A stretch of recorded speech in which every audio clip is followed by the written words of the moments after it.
Kia ora Etifano and welcome back to my channel. If you are new here, my name is Georgie and I like to make videos about sustainability, veganism, my life as a dog mum and a university student. If that sounds like something that you're interested in, please stay tuned, give it a subscribe and check out my other videos. In today's video, I have a little bit of welcome to 2021. Now, in the spirit of January in every year, everybody has goals that they'd like to achieve. Everybody sets themselves some New Year's resolutions, whether it's consciously or subconsciously, you have these expectations building up on yourself. By the time March hits, a lot of people start to phase off goals or those routines that they're trying to set in place. Just because it's the new year doesn't mean it's the only time that you can set or reset goals. Maybe you find a couple weeks down the track or months or half a year down the track that the goals that you set this year don't align with your values anymore or just aren't working for you, or maybe they were too high or too low. Maybe you've surpassed the goal. Doesn't mean you have to wait till the new year to hit refresh.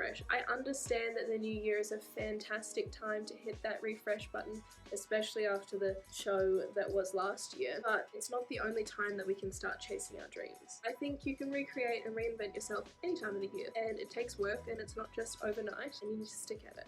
So work on the techniques, which I'm going to tell you about. I'm no guru myself, I'm still working on stuff, but there's been a lot that I've learned throughout university and in the past couple of years that I'd like to share with you guys on how to set goals and how to maintain goals. So I want to go over that with you guys today. You might find it helpful to divide your goals up into quarterly departments. This is what Michelle B says to do in her videos. I will link her down below for you guys to check out. She is all about organizing your life, setting out goals. So she says to set out your goals quarterly if putting them in a big chunk is too overwhelming. By breaking your goal down, it makes it more achievable and into bite-sized chunks. Like the saying, not a very vegan saying, how do you eat an elephant? One bite at a time. Obviously, nobody here is eating any elephants, but the idea of the saying is, how do you conquer a big task? One portion at a time, chip away at it. I like to personally split my goals up into chunks that I can devour daily. Just making it a small, achievable goal. If you've got a variety of goals, it will be difficult to work away at them every single day, because say you've got 7 different goals and you're trying to work towards them all in one day, it can be overwhelming with your daily tasks outside of those goals as well. So maybe having days of the week that you work towards a particular goal. Say if it's not academic, it's not health related, it's financial. Financial goals you can work towards when you receive your paycheck. You can sit down, take 5 minutes to half an hour to divvy up your pay, make sure it's all going to the right place, seeing where it's going when you've done that, and analyzing where it went in the last week to see what you did, what you could do better, and what you're going to do. As it's not something that you can necessarily work towards throughout the week. You're not getting paid every single day. If you are, congratulations, go girl, go get it, get that money. Most of us aren't getting paid every single day. So that one day a week that I get paid, I divvy up. Overall, the topic or the point that I was trying to convey there is divide your goals up quarterly, daily, fortnightly, monthly, whatever you need to do to make it more achievable, make sure you're constantly working away at it, and make sure it doesn't end up on the back burner and then in the trash can. My next point is setting goals more specifically so they're easier to manage and realize when you've achieved them. So something that I've learned in uni, and I'm pretty sure everyone around the world is pretty aware of this goal setting technique, the SMART goals.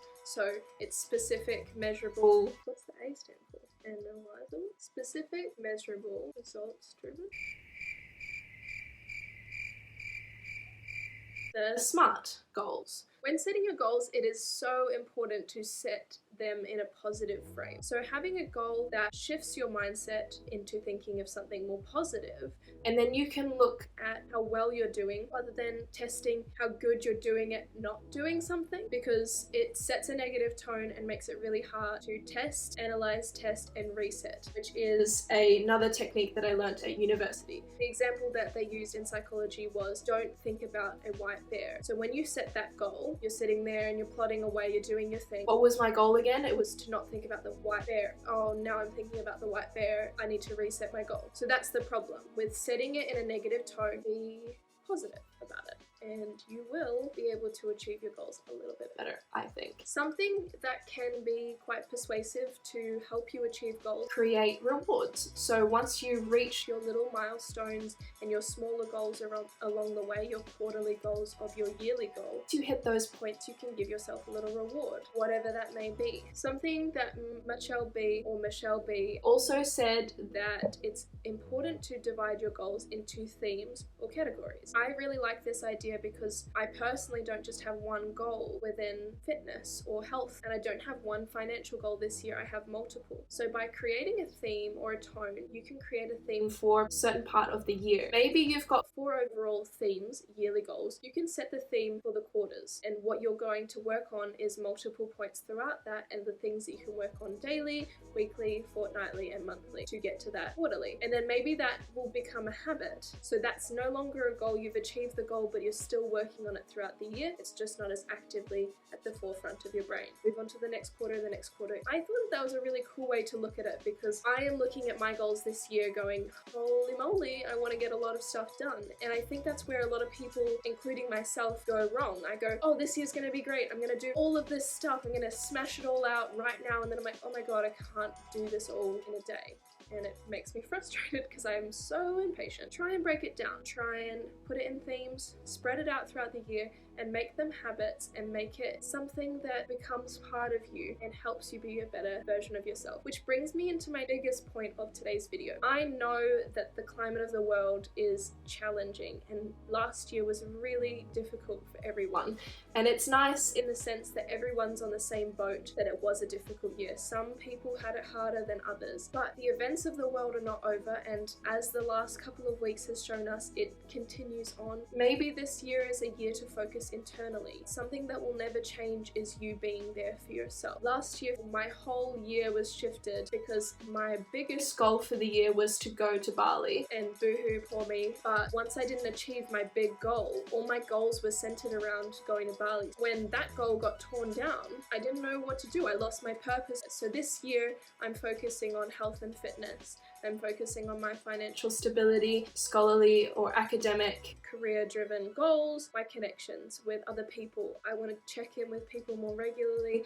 I want to work on Jackson and I's relationship, keep watering the plant that they call love, and I want to learn to love myself a bit better. I challenge some of you, if you're not already, to embark on Veganuary. It's a really great opportunity if you're not already vegan, or if you've been considering veganism for a while, to challenge yourself, to push it that little bit further. Try it out. There's so many resources out there, and even if this year your goal is to have a couple of plant-based meals a week, that is dramatically decreasing the effects that the animal agricultural industry has on our environment and the impact it has on your body. Just because it's halfway through January doesn't mean it's too late to start. You can go into the middle of February, you can do half a month, you can take it longer. If that's something that you're interested in, I will leave a link to Veganuary down below, as well as some helpful vegan links that I've found along the way, and some documentaries if you're interested in watching them. Oh, another tip. I love this planner.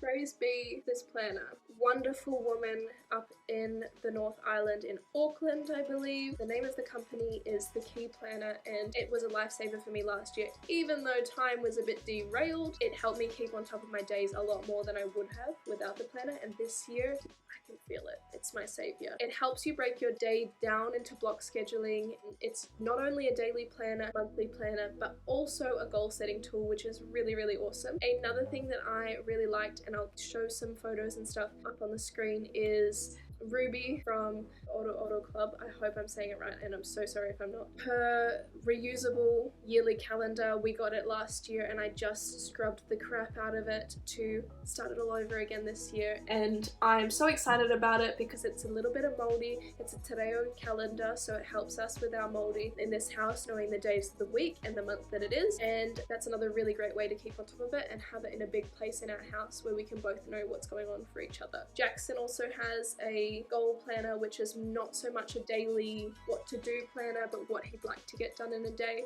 and he likes to keep on top of it that way. His is a MiGoals planner, which I'll try and link all 3 of those calendars and planners down below if that's something that you think would help you guys out. Saying that, I think that is all from today's video. I hope you guys enjoyed it. I hope you're all very, very safe. I hope you're keeping very well. This is a crazy time. Happy New Year. It's not a very eventful one, and it can be easy to get stuck in a funk with the way that everything's still happening, but we can still have fun. We can still work on ourselves, whether that is inside the house, maybe we're quarantining wherever we are, or maybe we go back into quarantine soon. Not wishing it upon anyone, but if it happens, we still got our goals. We can work on ourselves because we're not going anywhere, right? We're still here, quarantine or not. Thanks for watching, guys. I hope you enjoyed this video, and I'll catch you in the next video. Ka kite!